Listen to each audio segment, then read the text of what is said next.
latsika eo amin'izay pejim-baovao ara-pahasalamana izay andrany fa amandany eto Mahajanga nanomboka ny alarobia toa eo sovanim-bahoaka Les membres de la coalition parlementaire pour la vaccination sont actuellement de passage à Majunga, accompagnés des membres de la plateforme Chine intervenant dans le domaine de la promotion de la vaccination et de la nutrition à Madagascar. Ceci dans l'optique de résoudre les problèmes à la non-adoption de la vaccination. Cette descente a été effectuée dans les communes et CSB de Belbak et Bonamar.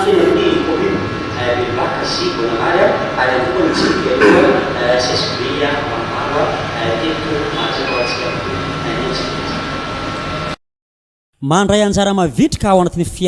travers la promotion des initiatives et des services de santé au niveau de la population, entre autres la promotion de la vaccination, ces résolutions sont désormais incertaines dû au retrait des bailleurs internationaux, d'autant plus que les 60% des dépenses relatives à la santé dépendent de ces financements externes. Et les moyens financiers pour ces réalisations sont insuffisants à Madagascar.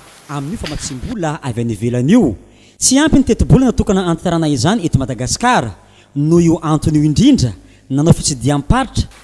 C'est dans cette optique que les députés membres de la coalition parlementaire pour la vaccination ont effectué une descente au niveau des communes et CSP de Belbak, Bonamar et Ambourvi, en collaboration avec les membres de la plateforme Chine, des descentes au niveau local afin d'évaluer les problèmes que subissent chaque intervenant en matière de santé dans le cadre de la réalisation des vaccins et en conséquence mener des plaidoyers auprès du gouvernement pour l'augmentation du budget alloué à la vaccination à Madagascar.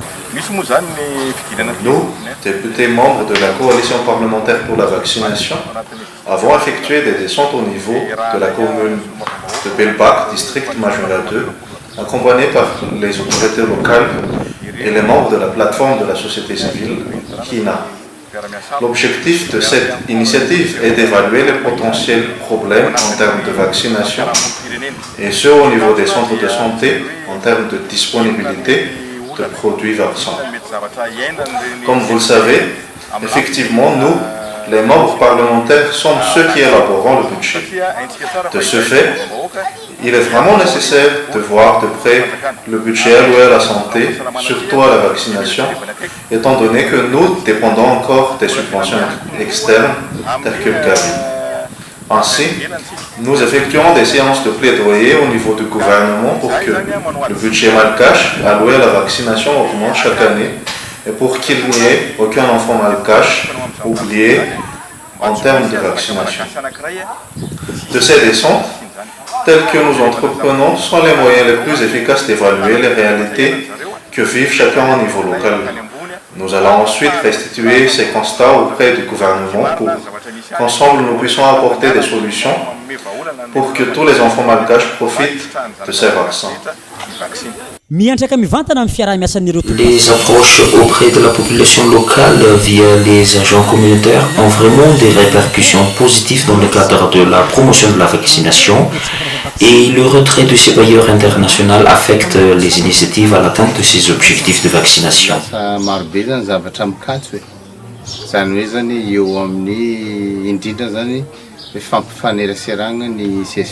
Effectivement, on perçoit plusieurs obstacles. Le retrait de ces bailleurs a une grande répercussion sur les relations entre les CSP et la communauté via les actions communautaires. En effet, auparavant, ils percevaient des indemnités lors des réunions ici au centre. Aussi, il y avait des relais communautaires qui redynamisaient les accès au niveau des Fouctas, puisque les chefs CSP n'arrivent pas le plus souvent à assurer le suivi au niveau de ces Fouctas. Et ce sont ces relais communautaires, anciennement indemnisés par le projet Access, qui faisaient le rapportage et faisaient le suivi au niveau des Fouctas. Et c'est aussi grâce à eux que ces actions ont pu avoir de bonnes appréciations. Et ce sont ces relais communautaires qui aident les AC. Ny relais communautaire zany ny AC izay nazonao tsara indrindra tamin'ny test izay natao tamindreo. Fa iregny zany lasa manao tantsoroka ho an'ilay AC namany. Zay zany mahakasiky ny AC. Mahakasiky amin'ny CSP zany Entre autres, au niveau des CSP, le personnel nécessite de formation continue, déjà initiée par le programme Access, puisqu'en matière de santé, nous avons encore besoin de quelques connaissances. Zay nataony access iny nefa le projet moa fa tapitra dia lasa tsy azo zany regny formation regny ka io zao mbola andrasana partenaire hafa indray zany na mpiara-miombona botoka hafa mahazoana regny formation regny. Na izany anefa Néanmoins, la collaboration entre le CSB et la commune reste étroite, bien que ces derniers souhaitent qu'on considère spécifiquement les agents communautaires en matière de motivation, de formation et d'outils. Aussi, ces agents communautaires ont un rôle très important en matière de promotion de la santé au niveau communautaire.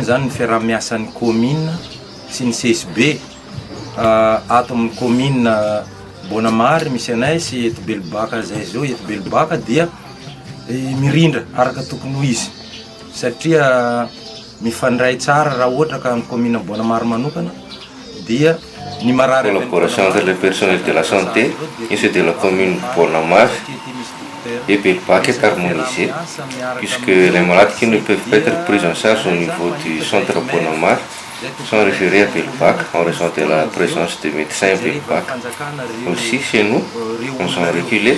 Ce sont les AC qui prennent en charge les accouchements, les vaccinations et la santé de la communauté.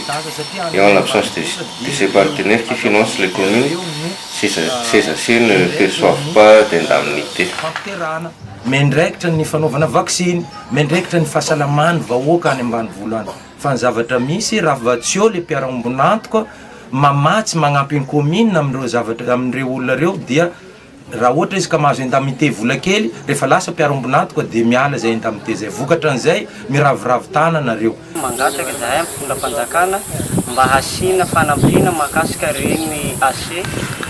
Nous sollicitons le gouvernement pour un appui des AC du fait qu'ils sont comme des docteurs qui aident les médecins en milieu rural de Belbaka.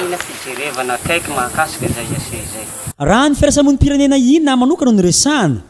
La plateforme Chine opère au niveau de 10 régions pour la mobilisation de fonds au niveau des communes en tant que modérateur, sensibilisateur et plaide pour la mise en place d'une politique transparente pour que la population malgache puisse bénéficier des vaccins, mobilise également l'association des femmes mères dans leur engagement au vaccin et soutient la coalition parlementaire pour la vaccination dans la promotion du budget de la vaccination à Madagascar. Anohanana etsika fanaova vaksiny eto Madagasikara.